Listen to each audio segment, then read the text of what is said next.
17-ci əsrin əvvəllərində Avropalı səyyahlar qəhvəxanaların, kofe içilən məkanların, qəhvəxanə deyirlər türklər, qəhvəxanaların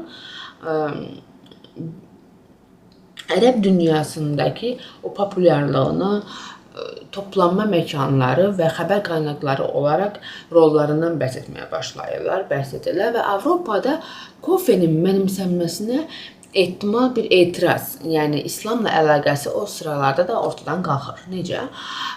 Deməli, Papa 18-ci Klemens isə 1605-ci ildə Katolik kilsəsinin kofe ilə bağlı mövqeyini soruşurlar. O da o zaman çox az bilinən içki idi kofe və dini müxaliflərin kofenin pis olduğunu müdafiə edirdilər.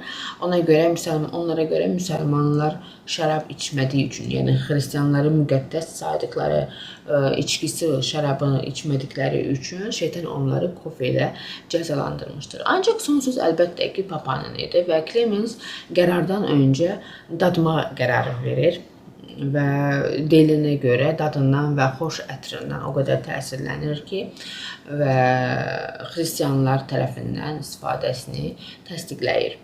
Bu eksotik içki yarım əsr içində Qərbi Avropanın bir çox yerində sürətlə yayılır. 1650-lərdə İngiltərə, 1660-larda isə Amsterdamda qəhvəxanalar açılmağa başlayır və kofe qərbə doğru hərəkət etdikcə tavernanın əksinə, yəni şərabxanaların əksinə, tavernaların əksinə